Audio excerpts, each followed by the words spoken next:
Did you say a minute ago, did I catch that? It's easier to be 100% committed? It's easier to be 100% committed than even 95% committed. Why is that? Because the road of life is paved with dead squirrels that couldn't make a decision. I don't care if you go or not, just freaking make up your mind. Left or right, what you gonna do? Yeah. Are you gonna do this or not?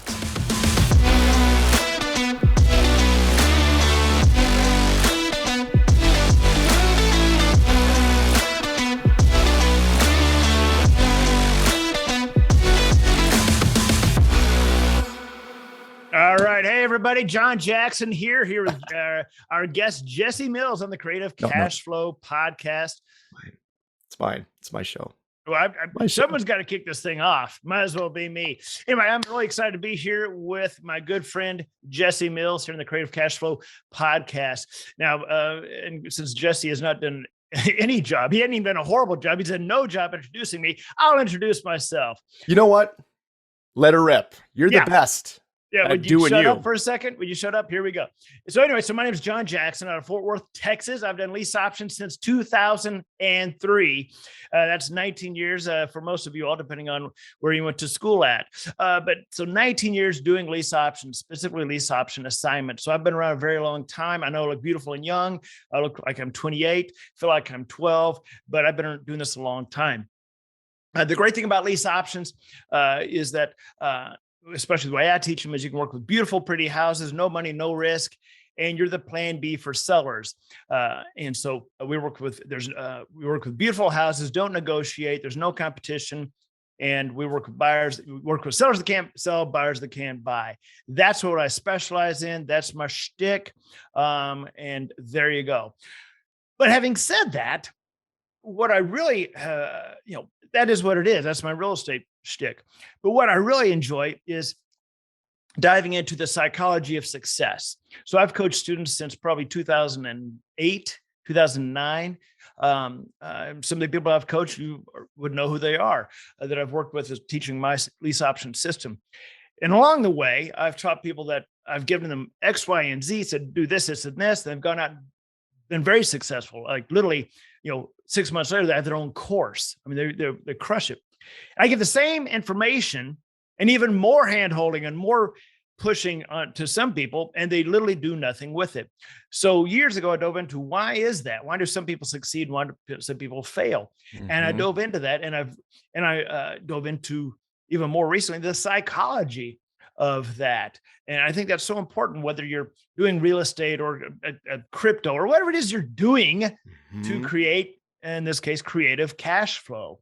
Why do people give up so easily? So I think for this podcast, I'd like to talk about the psychology of success and what actually goes on in everybody's heads, natural psychology. And it doesn't matter what level you play at, whether you're just starting off or whether you're trying to raise $40 million for an apartment complex. So Jesse, I say we talk about the psychology of success.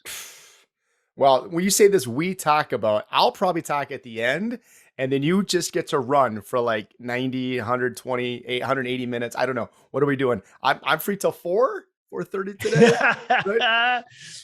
No, I love it. I love it. I think that's fantastic. And you know what? Number one, we haven't really hit on that topic yet on the show.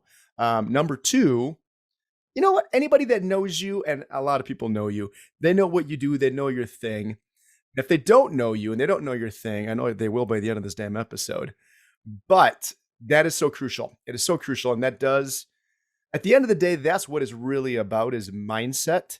And you could have everything in front of you, and you and I know, and we'll get into this, but why is it that some people will, spend $100, $1,000, $10,000, $20,000 for a course or for coaching or for an event and do nothing with it?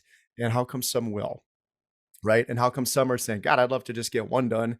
And other people say, I'd like to do one a week.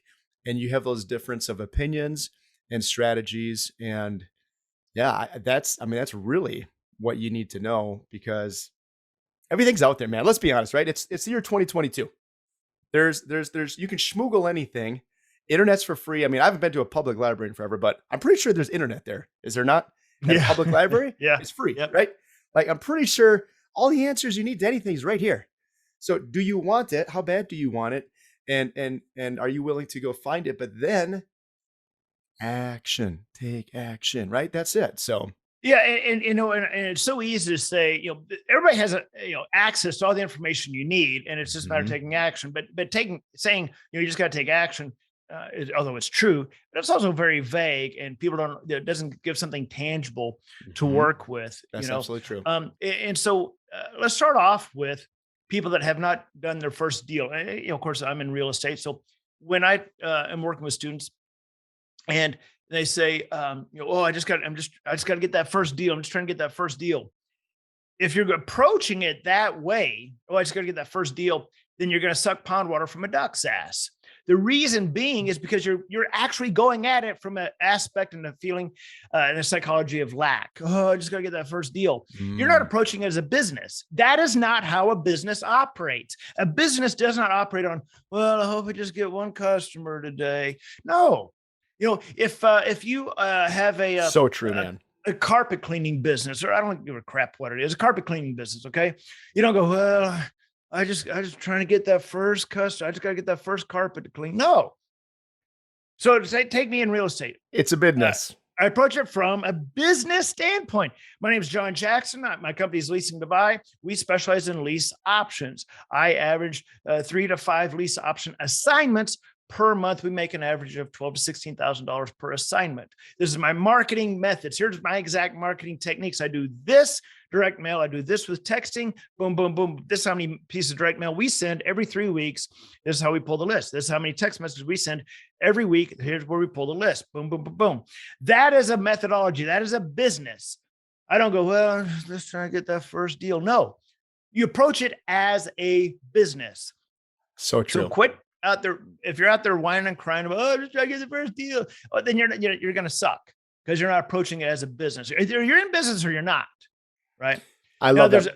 I love that point. I see a lot of books back behind you. As you can see, I've got a whole, my bookshelves are very smart. You haven't read any of those ever? Not one. No. I'll tell you what, though, what's interesting is when I go through my bookshelf. Yeah. And it tells you, to me, it kind of tells me about how powerful it is to surround yourself with the right people, to intentionally immerse yourself in the right rooms around the right people. How many of the these books on my shelf? How many of the people I know? That's cool. Like I know the guys. They're women. They're my friends. Yeah.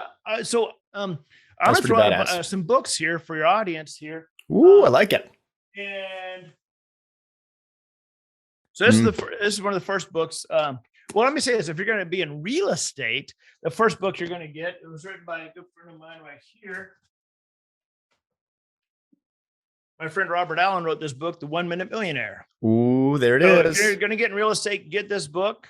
Robert. Of course, it's autographed, but 1 Minute Millionaire. Then that's a foundation, man. That's a foundation right there. It is. It's 2 books in one. It's a phenomenal, Robert is phenomenal, well-written book. The way him and Mark Victor did that. Let's talk about the psychology of success to 12-week year. Go get this book. I haven't read that one yet. Oh, you got to get it. If there's only one thing you get out of this book, it is the emotional cycle of change. The ECOC, the emotional cycle of change, was written by two psychologists back in the 70s. It was published in the late 70s. And when I saw this, I was like, holy crap, this is everything we need to know right here. I'm going to hold this up to the camera, guys, and I'm going to look at, and if you can, can you see that? Yep. Hold it. So guys, look at this. Yeah. And just look at this. So this is where we start off with the emotional cycle of change. And I'm reading this backwards, but I know it by heart. So let's just take someone buys John Jackson's lease option course. Oh my God. They have what I call irrational exuberance. They call it uninformed optimism. Oh my God. I get to work with John's course. It's amazing. He's got these videos and he's got I got an operation manual. And then they start reading and they're going into it. And then 3 days later, they realize, oh, you mean I got to talk to sellers? Wait a minute. I got to do marketing. And now they're down here to phase 2, which is informed pessimism. They're like, I don't want to do any marketing. John, and they go down to here to the valley of despair, or actually they call it the valley of despair. This right here, when any student is right here in the valley of despair, then they're on Facebook, and what do they see? They say, oh my God, Joe McCall's got a wholesaling lease option. Go, oh my God, Joe McCall's course. Oh my God, they're back to phase 1. oh, I don't know anything about it. I don't know how to use Freedom Soft. This car, this, and they go down here. Well, I This is believe, John, that's SOS. We like to call it in this world, shiny object syndrome. Yes, and it's exactly what I was going to say. This is what causes shiny object syndrome. And 100%. then but for those that push through, they start going up here to informed optimism, and then they get to success and fulfillment. But the reason that's so important is to, whenever I'm talking to one of my students and we do a Zoom call, and I can see in their face, and I go, "Boom, what's up, Bill?" John, I just tell you, okay, let's take a look here. Where are we in the ECOC? Well, he's right there, or she's right there. But so everybody go get the 12-week year.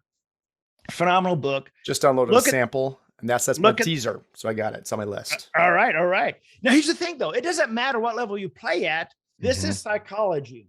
Yeah. So a friend of mine who's done millions in multifamily is now on his biggest raise ever.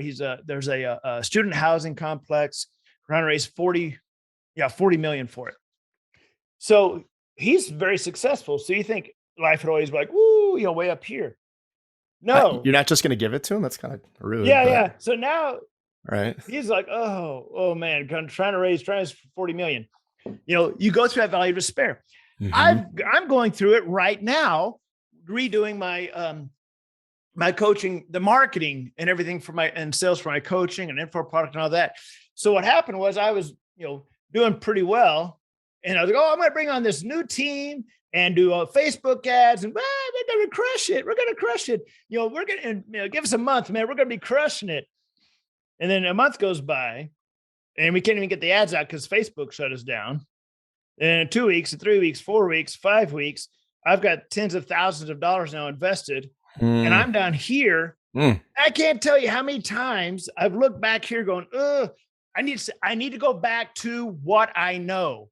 In other words, I need to go back to that comfort level. I'm out of my comfort zone now, watching thousands and thousands of dollars sucked out of my account every week, versus 6 months ago, it was doing very well. So we're so quick to snap back to that level of comfort that we knew, like, maybe I should go, bring that lady on I fired. Maybe I should go back to that price point that I was at. Maybe I should go back to what I knew. Comfort zone. That was my safe zone. And so whatever I've been doing this for 19 years, guys. And I still go through this where I want to snap back to my level of comfort right there. Right. I want to snap back and go, let me just go back to this safe zone that I know, where my coaching is only this much, and where I've got this lady that works for me. I know she's going to make mistakes, but at least I know the mistakes she's going to make, all this stuff. And you have to push through and push through and push through to get to the next level. Because listen, guys, what got you to here, whatever level you're at, whatever got you to here will not take you to here. And matter of fact, whatever got you here very likely will not even keep you here. That's why so many times we find ourselves just feeding more and more and more into the machine to keep this thing going, right? We're having to put more fuel into this engine to keep it revving at this line. And if we try to take it to this level with the engine we have, it's gonna blow up, And so true, man. That's so true. And again, any level, I don't care what level you're at. Yeah. Right. Whatever you're doing right now, anything, literally any position you're at in life, you're at a spot where it was the same yesterday, the same the day before, and that's where you're at today, and it's probably where you'll be tomorrow, unless you put yourself into basically a new vehicle, right? And that vehicle is so much. It's really, it's the driver's seat, pun intended, because you got to be in the driver's seat. You're the one with the wheel. It's not someone else, right? And that changes the whole thing completely. Yeah. And even for guys like you, guys who've been around forever, everybody. That's what I'm saying, is that it doesn't matter. Doesn't matter. How long you've been doing something, real estate or whatever. You go into a different sphere. Like I'm going into multifamily now. I'm going into raising capital for multifamily. I've never raised millions of dollars for multifamily. So it's a whole new world to me. There's a ton of unknowns, and I know that. But in this case, there's tons of unknowns that also involves the SEC if I screw something up. So there's a lot of CYA for the SEC. Oh, I sound like Eminem. So the SEC don't bother me. Hold on. Do you want to tell them that? No, you're good. They're listening. They listen to all of the cash flow shows, man. They know. Yeah. I'm sure the SEC is going, we got Jesse Mills. We got the cash flow. John Jackson podcast. Yep. So it's, it gets me out of my comfort zone because I don't know anything about it. Right. Yeah. But at the end of the day, I've got to, but you need myself. To. You need to. Yes. I know I need to. And you will. And I know I need to immerse myself and surround myself intentionally with those that do know that have done it, that can take me down that path. And I know that I'm not going to know all the answers. That's not the point. I don't have to know all the answers, because there's another book. Ooh. There's another book. Yes. I don't see it on here. I think it's an auto book. I want y'all to get the book Who Not How. Oh, I've got it right behind me, or it's in my backpack. Love it. Love it. For the sake of time, I don't want to have to go through 1,000 books. Who Not How. Guys, everybody thinks you got to know how do I do this? How do I do that? Ask who. Who do I know that can help me with this? Who do I know that has done this before? Who do I know that's walked the path that I want to walk down? Right. So when you intentionally surround yourself with people, with the right people and the right group of people, that's your who. So like with my new coaching that I'm coming out with, that I'm limiting to 3 people for an entire year, it's I'm the who. Yeah. You're their who. So they may want to do something. They may have a question about something or want to dive into something that I'm not the expert in, but you know what? I'm one phone call away from the person that is. We've all heard, well, maybe we haven't, the 6 degrees of Kevin Bacon. Yeah. Have you ever? Yeah. So I'm like the 1 degree of, whoever somebody needs to talk to in real estate. So it's your who, not how. My greatest successes are not because I answered a bunch of hows. It's because of who I knew, right? And reaching out to those who's and saying, hey, I'm trying to do this, or I need this, whatever. And, again, surrounding yourself, intentionally surrounding yourself with the right people. So who, not how. Yeah. I just read that a month ago. I loved it. And by the way, one thing I get added onto that is there's a who for everything, and you're the who for someone else, right? Oh yeah. And someone else is the who for you. And it sounds like a Dr. Seuss book, kind of funny. It does. Right. But seriously, there's a who likes something way more than you do, and they're way better at it than you are. So don't say, oh, how do I do this? No. Who can do this? Who would love to do this? And who's better at this than me? And get your who on board. All right, go. All right. Next book, Atomic Habits. At the end of the day, everything we do, I love talking about psychology and the comfort zones. Atomic Habits. When you start to understand what it is that makes your brain tick and work, you start having self-clarity, a little bit more about self-realization about what your habits are. So the 6 words, I always talk about the 6 words that kill. The 6 words that kill are, yeah, but what if only. Yeah, but I've never done multifamily before. Yeah, but I don't know anybody that has 10 million to invest. What if I screw something up and the SEC, slaps me? If only I knew whether I was going to do syndication or a fund, right? Well, those 6 words, the words that will stop you dead in your tracks, And so you have to ask yourself, are you in the habit of asking yourself those 6 words? But anyway, so Atomic Habits, great book. And guys, if you don't have Audible, guys, you got to get Audible. When you're in a car, when you're at the gym, whatever, don't be listening to a bunch of, talk show and news and crap is all made up anyway. But man, listen to Audible. Immerse your brain with things that are going to make a difference in your life. Audio books like Atomic Habits, 12-Week Year, anything by Joe Dispenza, the habit of the power of, what was it? I'm listening right now. I'm listening to that's on my couch right now. Breaking the Habit of Being You. There we go. Breaking the Habit of Being You. But when you're an avid reader, you're an avid reader and avid student. And I look at you, John, and I say, this guy doesn't scream student to me if I think I saw you on campus. I'm not going to lie. And I'm a college dropout, but I got more books back here as a college dropout than I think I had to buy when I was there paying for stuff, right?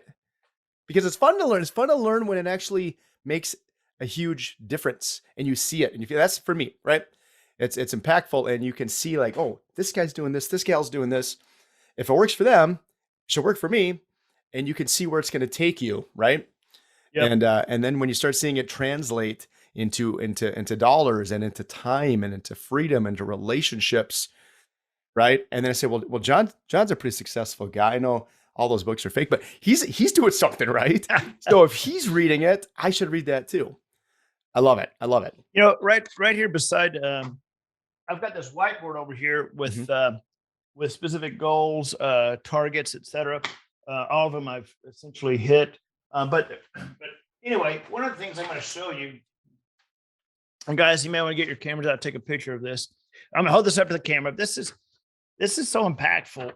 And I keep this and I go through this in my head. I go through this sometimes, 8 times a day in my head, but I'm going to hold this up.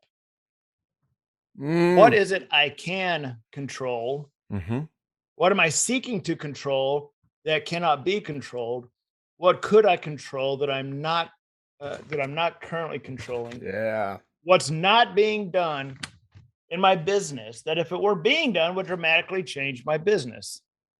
Now, the first two are incredibly important because they lead into the 3 and 4. What is it I can control? What is it I cannot control?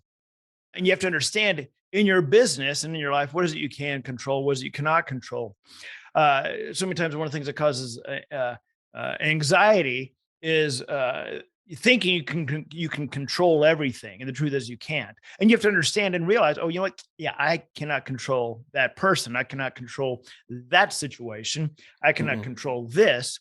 Or we go into ostrich mode, bury our head in the sand, and there's things that we could control that we're not controlling, right? And so I ask myself these things all the time when I find myself in a situation or. I love that. I have something just like that I'm looking for right now, because I don't want to run all the way to my bathroom, John. But you know what? I've got something exactly like that in my bathroom on my mirror. Okay, it's just a few different questions, but it's that habit of looking at it and asking yourself, right? And what you can't control, you just shake it off. You can't control it. What you can control, this is what I've got. I'm looking for my list right now because it's on my phone.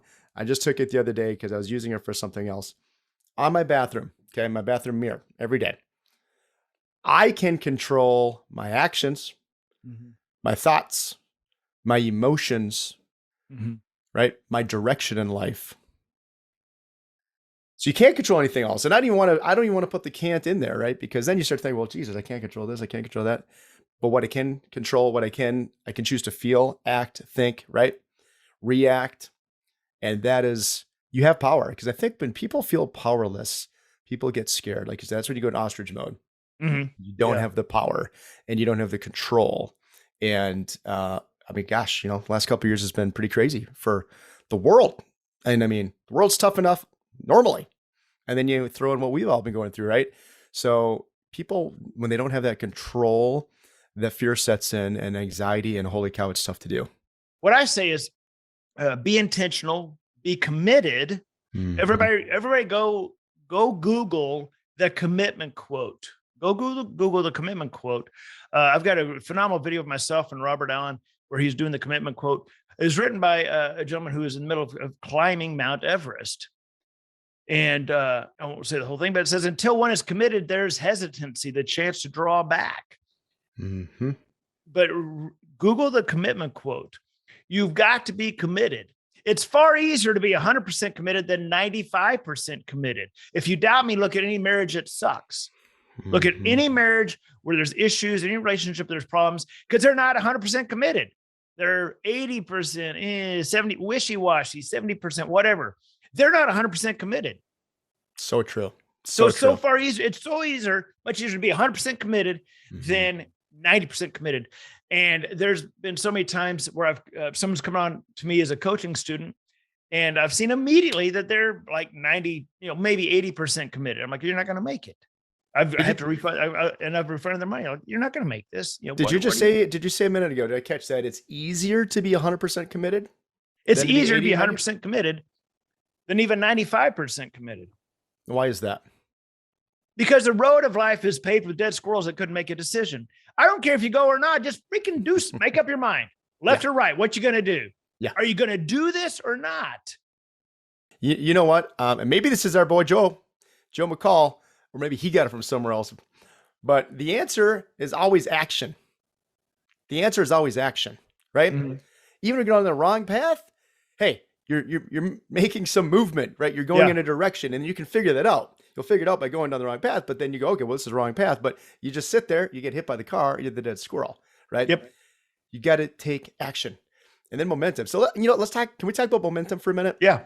Because I think momentum is ridiculously powerful. And as someone who's been self-employed since I was about, 15, 16 years old, Mills Lawn Care Company, right? The number one. Please spit out the water. That'd be great. The number one lawn care company, right? In northern Minnesota.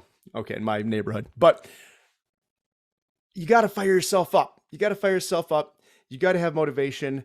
But at the end of the day, momentum is one of those things where it's such a powerful tool and it's working for you, you're unstoppable. But when it's working against you, it is tough. And that's kind of when you have to say, I can't control what I can't control, but I can control my thoughts, my actions, my feelings, my emotions, my direction, my choices, right? And just do something. And then it gets the ball rolling, right?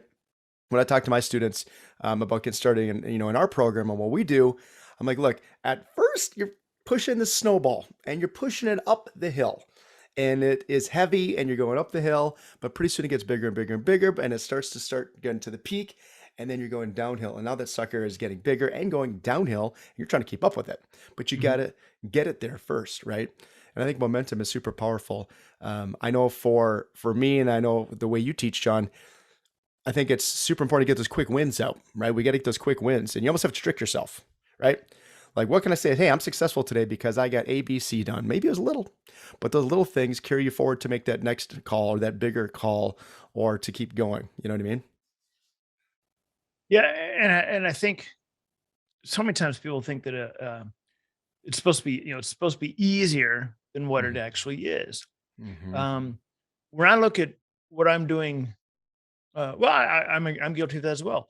Looking at what I'm doing right now in my coaching business, from the Facebook ads to the sales of the coaching, that whole model that I totally turned upside down, and I thought, oh man, we're gonna have this thing launched within 4 weeks, and here we go, and here we are coming up on 6 months into it, and sometimes I kick myself going, oh, here, I changed too much at one time. I should have done this, that, whatever. But it is what it is. Here we are. Now we're going to keep moving forward. And as we continue forward and get a little momentum, that momentum will build upon itself, right? Because with that momentum, of course, comes more, even more hope and realization. Okay, this does work. It is working. But those are the things that people don't see. Is like, in 6 months from now, when my info and coaching business is up to this level, no one's going to see all the crap, the 6 months or 7 months of all the crap, where I was like, holy crap. At what point do I stop throwing money at this thing? Yeah. Did I make the right choices? Did I make the right decisions? Yeah. Right? Was this really the right thing? Should I have just stayed in my comfort zone? When I look to, as I look to build, going to syndication, that is not a quick payday, syndication or raising capital. That's a minimum 2-3 year where you're planting seeds and building relationships and putting things in place that it may not even pay off. But that's a wealth building strategy again, but it's a longer play, 2 or 3 years, then 5 years, but once you get that momentum, I'm seeing it with a good friend of mine who in 2019 didn't know, her head from a bottom, but then now she's done a deal. Now working another deal. And so it's building that momentum, and having the patience. And that's something I think most of us lack right now is patience, with everything always being so rapid fire, anything we want immediate access, which is great. But we've got to understand patience, that we're planting seeds and nurturing them. Let's talk about that for a second in real estate, because this is one of my pet peeves, but also it's a fun challenge at the same time, right? Is patience. if you ask any friends, family, colleagues, whoever, and if they want to go be an attorney, they just say, if you want to be an attorney, if that's the path you want to go, they know I'm going for 4 years, 6 years, 8. I mean, 4 years just to get your undergrad, right? And then another 4 years medical. Good Lord, right? You're there for 8 to 10, and you're going to go into debt, hundreds of thousands of dollars, right? That you are, and it's like a decade of your freaking life until you get there, and then you get rolling. But people don't second guess that, right? I just talked with someone at a wedding the other day, family member, $100,000 in debt to make less than half of that per year. Okay, now if that's their passion and if that lights you up and whatever you're doing, I don't care what you're doing, literally anything in the world, whatever you're doing, if it lights you up and brings you joy and you're helping make a difference, money doesn't mean anything. It really truly doesn't, right? But if you have this fallacy of, I got to go get that paper, I got to get these numbers so I can show somebody so I can get this check, and you realize it's going to take you 10, 20 years and you don't even know what you're going to be making, that's insane. That's insane, right? Yeah. So you and I, John, are blessed to have businesses that, number one, we had to learn from other people, right? We're not really self-taught in the sense, like, I don't think you invented exactly what you do. No, I didn't invent lease options. You put some awesome spins on it. I put some great spins on what I do. I've got my own unique system. So do you, but we learned from somebody. We learned because we actually chose to go read the books and go watch the videos and pay for courses and pay for coaching, just like education. But the difference is, I know I can show one of my students how to make their entire investment back literally within 30 to 60 days if they do everything I say, right? And if they don't, and most don't, maybe 3-4 months, maybe 6 months. If you're just being really lazy about it, maybe a year, right? It blows my mind. But at the same point, people will say, well, I'll go for 4 years and not really sure what I'm going to make, and then I'll get into this much debt. The average school debt right now, I did some recon on this a few weeks ago. 19 and a half years, John. 19 and a half years to pay back all of your student loan debt for the average person across the country. Almost 20 freaking years. The average starting salary right now, I think, well, there's get a bunch of different stats out there, but it's between 50 and 60, and then like 70 to 75 if you're in like tech and finance. But for most liberal arts, I think it's like 50 to 60. It's insane. It's insane. Like, we help people do that in months, right? Yeah. So, yeah. But people want it overnight, though. They want it overnight. That's my point. And they're like, well, I didn't see that happen in the last 30 days or 60 days. It's like, well, if it happens in 6 months, you're in the 1%. If it happens in a year, you're in the 1%. But they just have no freaking patience for it. Why is that? Why? Yeah, they do for going to college and getting that student loan, which, unless you're going to be a doctor or attorney, which you need, got to have it. And I'm pretty sure I want my guys to have that. Yeah, I kind of want my doctor to be educated. But there's that meme on Facebook that, whether it's true or not, about Elon Musk. He said something to the effect of an 18-year-old can go get $100,000 in debt for a college loan, but can't get a $10,000 business loan for start a business. So that alone should tell you what's wrong. And that's true. So You're true. far easier to go get a student loan to learn European techniques of basket weaving than you are, to get a loan at 18 years old to start a business, and that's a shame, but that's a whole other episode. That's a whole other, that's part podcast. 2 from 8 o'clock tonight until midnight. Yeah. But anyway, but going back to really the mindset of success is, I say to people, I say, be intentional, be committed, and then be curious. Be curious, meaning, what is it you're saying to yourself when you're not listening? What you say to yourself when you're not listening is the most important things that you say, because that's your subconscious throwing up those 6 words. Yeah, but what if only? Every desire or thought or action that you want to take has to go from your conscious through your subconscious. And your subconscious is there to protect you. It's there to protect you. It's your what I call it, the rabbit brain. Boom, boom, boom, boom, boom. And so it's there to protect you. So it's going to stamp every idea or thought that you have with approved or disapproved, but it'll stamp it with what if this doesn't work? Denied, and it sends it right back to your conscious brain. You go, well, I want to do this. Denied. Yep. Yeah, but you don't know enough. Yeah, denied. Yeah, but you've never done a multifamily deal. And so it stamps all these ideas, denied, denied, denied. And then people don't take action. The most dangerous action you can take is when your subconscious stamps a thought or idea or desire that you have. It stamps it with approved with caution, because that means your results are going to suck. I mean, it means your action's going to suck, which means your results are going to suck, and it's going to go right back to your conscious brain. And your conscious brain is going to say, "See, I told you that wasn't going to work. Why don't I ever listen to myself?" Right. And keep in mind, guys, you cannot control the results. All you can do is control the actions. And this is something like, even now I have to remind myself of, I can't control the results of this new project that I'm doing. All I can do is control the action, right? And then I can adjust. Wealthy people decide quickly and adjust. Poor people never decide. So you want to decide, left side of the road, right side of the road. I don't give a crap. Just go. Well, and that's another great point with adjusting and making that decision. If you have nothing to gather those thoughts, to base it on something, you really are making a really crappy decision. Yeah. At least if right? Because again, that's inaction versus action. If you say, hey, I'm doing Facebook ads and we're going to go this path and this is our strategy, and you try it even for a little bit and you just say, hey, this isn't working, or maybe you didn't give enough time, maybe you did, right? It's a whole nother thing, but you took action, you have something to measure at least. And then you make a decision to go this way or that way.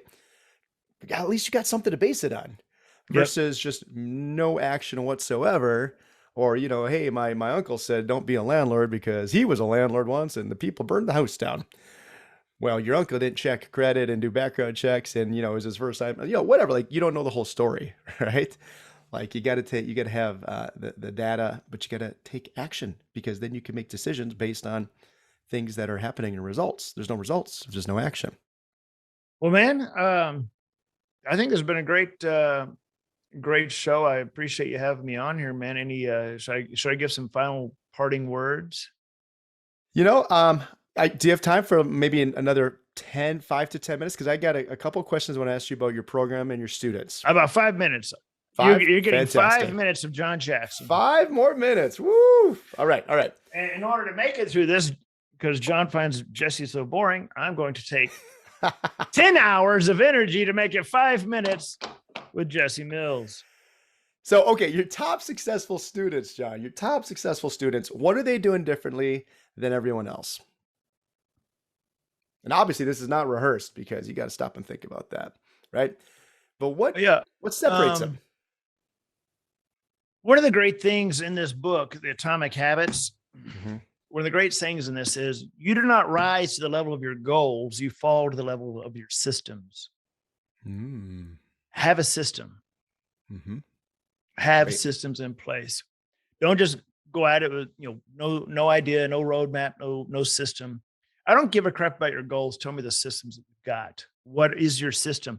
So, are you saying they have a system, or they follow the system? They have a system and they follow it.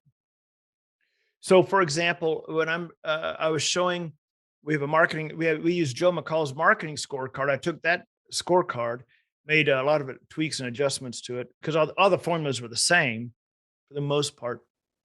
And I was showing that to one of my students, and I said, okay, you're going to need to send whatever it was, 700 text messages a week, or whatever it was. I don't know.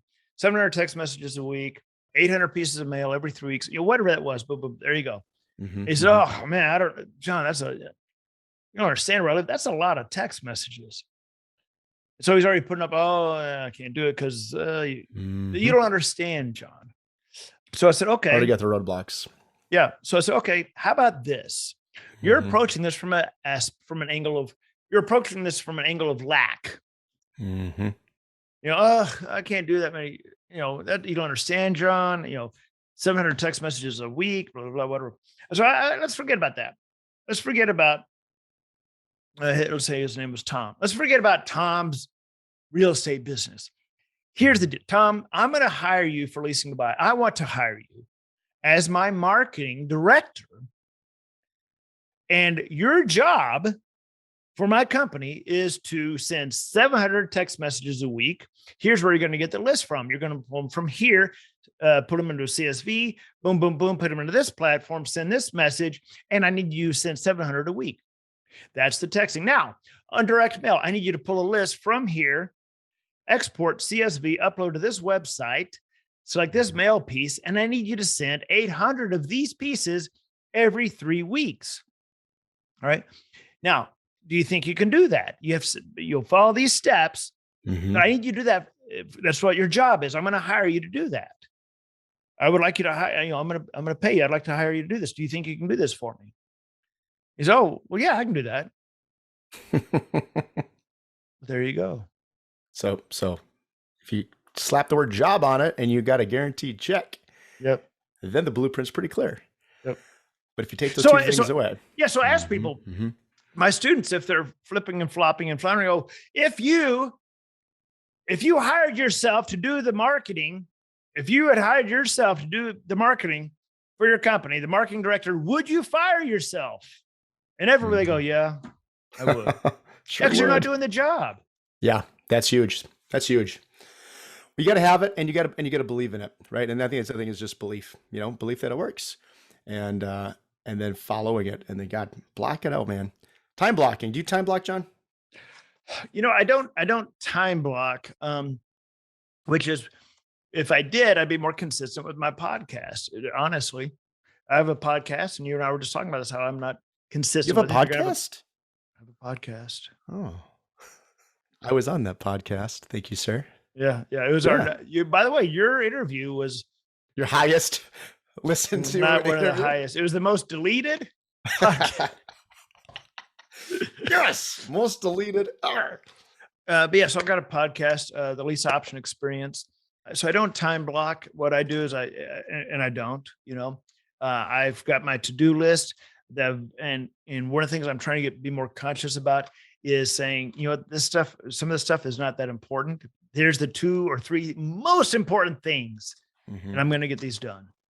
So when you go rogue, like John does, and you don't have it blocked out, at least these are the top 2 or 3 things. And you're not saying the top 10, not the top 20. No. The top 2 or 3 things that move the needle, which is so crucial and so important. And at least that, and clearly, what you're doing is working because you're at a high level. But not everybody can do that, man. Like, that, right? Not everybody can do that. Some people go, do I do this? And they start doing this and they start doing that. And because it's procrastinating. It's putting off the most important thing. Eat that frog.